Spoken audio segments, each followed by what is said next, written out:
Hello, j'espère que vous allez bien. Moi, ça va. Bienvenue dans cette nouvelle vidéo. Si vous êtes ici pour la première fois, je suis Edwige Bobou, passionnée du digital. Mes vidéos ont pour but de t'encourager et je te partage mon expérience pour t'aider à monter en compétences.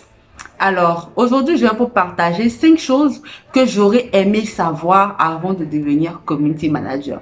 Parce que oui, on a toujours connu les community managers comme des personnes qui doivent animer des communautés, qui doivent répondre, qui doivent travailler à l'image de la marque sur Internet. Mais mon parcours n'a pas toujours été rose parce que j'ai découvert des choses à laquelle je ne m'attendais pas. Et aujourd'hui, je vais te partager ces 5 choses que j'aurais dû savoir avant de m'embarquer dans cette aventure de community manager.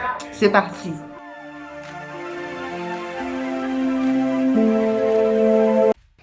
La première chose que j'aurais dû savoir avant de me lancer dans le digital, en fait, dans le métier du community manager, c'est que j'ai appris à écrire, en fait, à écrire, à documenter tout ce que je faisais.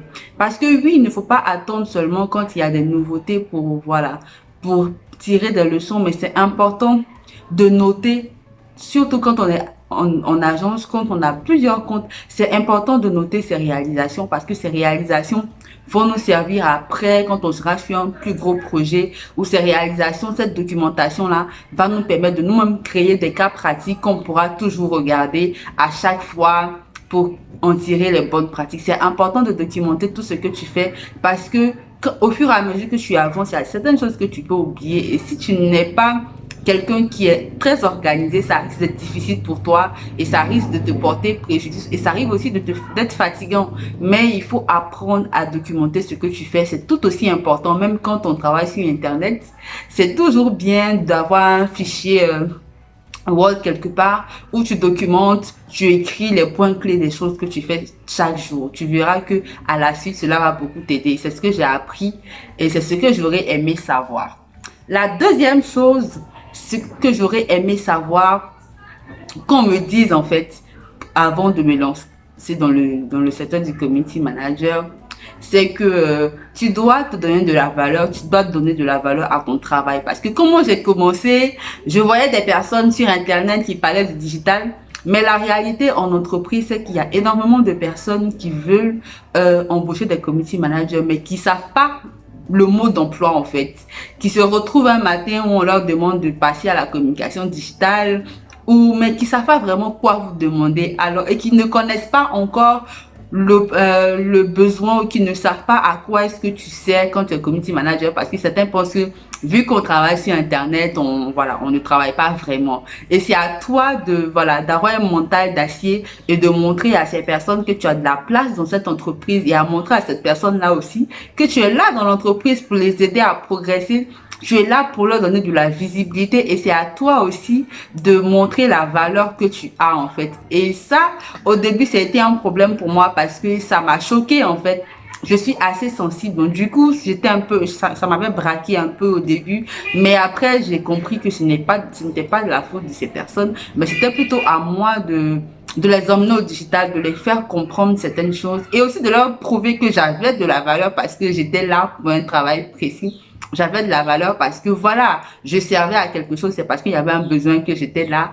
Et voilà, j'aurais aimé savoir ça. Et si vous êtes dans ce même cas-là, commencez à vous donner de la valeur et aussi montrer votre valeur aussi aux personnes avec qui vous travaillez parce que tout le monde n'est pas aussi, geek que vous. Tout le monde n'est pas aussi digital que vous l'êtes. Donc, quand on sort de son monde où on voit des copains, on voit des influenceurs et tout le monde n'a pas cette même culture-là. Donc, il faut être assez indulgent, patient avec les personnes avec qui on travaille au quotidien et se valoriser aussi pour que ces personnes puissent comprendre qu'on a de la place dans l'entreprise.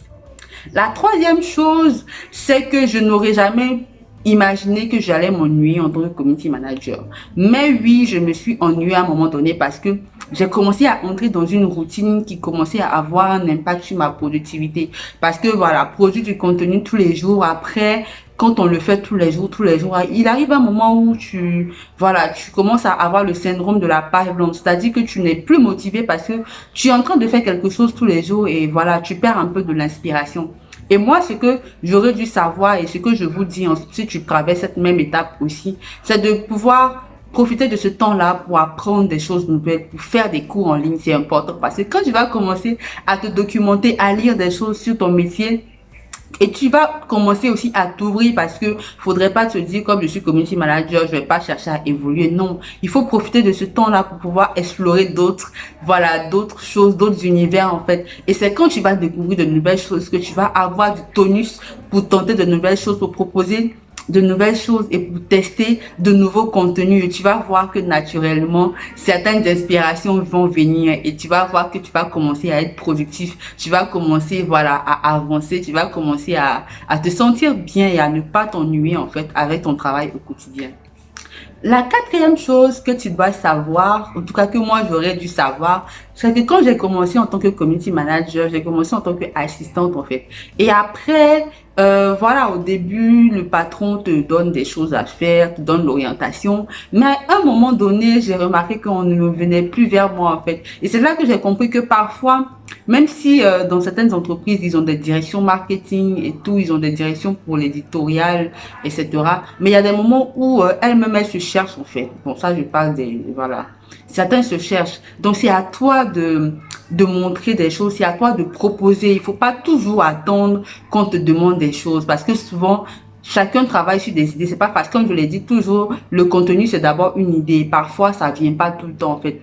Donc, c'est à toi de soutenir ton équipe. Voilà, n'attends pas tout de ton boss, n'attends pas tout de ta responsable. Si tu es en agence digitale, n'attends pas tout de ta responsable, mais montre que tu as une valeur ajoutée. Propose de nouveaux contenus, propose de nouvelles choses. N'attends pas forcément. C'est vrai que bon, quand on est jeune, même quand on veut proposer, on a des réserves parce qu'on se dit que le responsable est là, on se dit qu'il y a telle personne qui est au-dessus de nous. On veut pas trop, mais franchement, si tu vois que tu as des choses à partager, si tu vois que tu as des choses à montrer à ton équipe, n'hésite surtout pas, ne sois pas trop timide, mais vas-y, montre en fait. Voilà, sois une force de proposition pour ton équipe, ça c'est très important. Et moi, c'est quelque chose que j'aurais dû savoir. Je pense que si j'avais su cela tôt, j'aurais très vite, pris les devants au lieu de, d'être un peu timide au début. Donc c'est quelque chose que je t'encourage à faire vraiment, sois une réelle force de proposition. La cinquième chose que j'aurais aimé savoir avant de devenir community manager, c'est que quand on rentre dans le moulin du travail au quotidien, il arrive qu'on commence à négliger notre branding sur Internet parce qu'on a beaucoup de taf, surtout quand on est en agence ou en entreprise et quand on évolue aussi parce que moi, je suis passée de community manager digital. Aujourd'hui, je suis en train de faire du marketing. Je continue à monter en compétences parce que mes objectifs ne sont plus les mêmes. Du coup, on a l'impression qu'on a beaucoup de choses à faire sans compter l'association. Et si tu ne fais pas attention, tu risques de rentrer dans un moulin où tu auras des difficultés à sortir la tête de l'eau.